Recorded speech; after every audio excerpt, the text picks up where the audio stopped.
On this day 500 of the Trump presidency, it's day one of a brand new broadcasting week for us here on Newsmax TV, and I'm thrilled to be joined by all of you. As always, our phones are open at 877-NEWSMAX, 877-NEWSMAX for you to react and to talk about all the big stories that are out there moving. It is a great pleasure to welcome to the program right out of the box. We don't typically do this, but I think this issue is so significant and so important to this audience. The idea of sanctuary cities and sanctuary states and jurisdictions that have decided to act in a positively lawless fashion. And that is why I'm happy to welcome to the program. He is David Ray. He is with the Federation for American Immigration Reform, FAIR. And he joins us now for the first time on the show. David, thank you so much for making time for us. I really appreciate your visiting with the audience today. Thanks for having me. It's always good to chat about immigration with the American public. Truth is on our side, and sure. I'm here to lay it out for you. All right, so let's look at this, David. We have a situation here where we know California declared itself a sanctuary state, and it's the subject of lawsuits, threatened lawsuits, pending lawsuits. But we see a number of jurisdictions, New York and Chicago and L.A. and San Francisco, and a number of these cities that have called themselves sanctuary cities. You recently posted a report over at FAIR, over at Federation for American Immigration Reform, that indicates the problem with sanctuary cities is just elevating and escalating on an ongoing basis. What's the state of play here, David?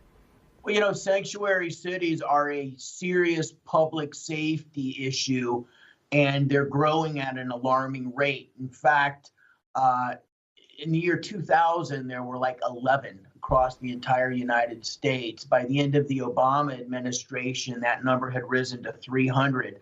What we found in our report, shockingly, is that number has almost doubled under President Trump. And today there are at least 564 jurisdictions across the United States that have some form of sanctuary policies, despite the fact that these are a clear violation of federal law and a public safety hazard, as we've seen again and again.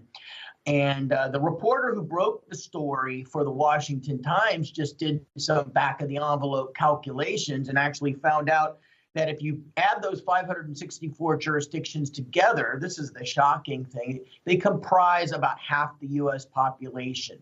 So half of our population, think about this, is living in a place where their state and local law enforcement are not allowed to cooperate with federal immigration enforcement with the removal of dangerous criminal aliens from their neighborhoods. What does this produce? So far, according to Tom Homan, who's the director of ICE, 10,000 of the criminal aliens who've been released under these sanctuary policies in the last year have already recommitted crimes against innocent American families. You know, and these are crimes that sometimes include things like murder, rape, and so on. And so next time somebody wants to talk to you about the crime of separating families from their children when they illegally enter the United States, remind them that families are being separated from their children permanently because of the presence of criminal aliens in the United States, and some of these children are being murdered and will never be reunited with their parents. Yeah, I would think the Kate Steinle matter certainly galvanized people about a year ago as that verdict came out, and just the evident lawlessness that was associated with that. We now know, Gavin Newsom's running for the governorship of the state of California. He's likely to emerge from this jungle primary tomorrow, likely to emerge as the leader for the Democrats. This is a guy who has vowed to defend sanctuary states status, the sanctuary city of San Francisco, where he was once mayor. But what about just a little south of San Francisco, Oakland, where Libby Schaaf continues to walk freely? There was a clamor and a hue and cry for her to be prosecuted for obstruction of justice. It seems like the administration just lost its nerve. Well, for those in the audience who aren't familiar with Libby Schaaf case, this is kind of sanctuary laws on steroids, where you have the mayor of a major American city putting out on Twitter an alert to criminal aliens that ICE was going to be conducting a raid in Oakland, and that they should watch themselves. And because of that, hundreds of people who should have been arrested and removed from the United States are still walking the streets of Oakland. I mean, California, as of January of this year, became a sanctuary state. Thankfully, that's not without backlash. There are communities rising. There was just a really great opinion piece last week in the Washington Times by the mayor of Escondido, Mayor Sam Abed, who talked about some of the conditions that existed that drove him from his native Lebanon are now starting to appear in Southern California because of sanctuary laws. They've lost their sense of safety. They've lost their sense of community. Mayors and county executives across the state of California are rising up against Sacramento and saying these laws are crazy. But it's not just California, it's happening in Oregon too. In fact, there's a referendum right now. Citizens are collecting signatures all throughout Oregon, organization by the name of Oregonians for Immigration Reform, collecting signatures to try to have a referendum on the ballot to repeal Oregon's sanctuary laws, which were among the first in the nation. So people recognize, I thought the nation had an epiphany when after 9/11, we discovered, 3,000 dead Americans. We discovered that several of the people involved, in fact, one of the pilots involved in the 9/11 attack was actually stopped just days prior to the attack by state and local law enforcement, who, had they asked the right questions, looked at the person's immigration documents, they might have uncovered this whole scheme. The right hand has to know what the left hand is doing. Federal immigration enforcement is not enough. Their numbers are not enough to get a handle on this problem. State and local law enforcement are the real eyes and ears of the community. They are there. They know what's going on. And when they are forbidden to work with federal immigration enforcement, we get situations like Kate Steinle, where you have a man who was deported 5 times back to Mexico, comes back to San Francisco because it's a sanctuary city, and then murders an innocent young American woman. He had been let go once again by San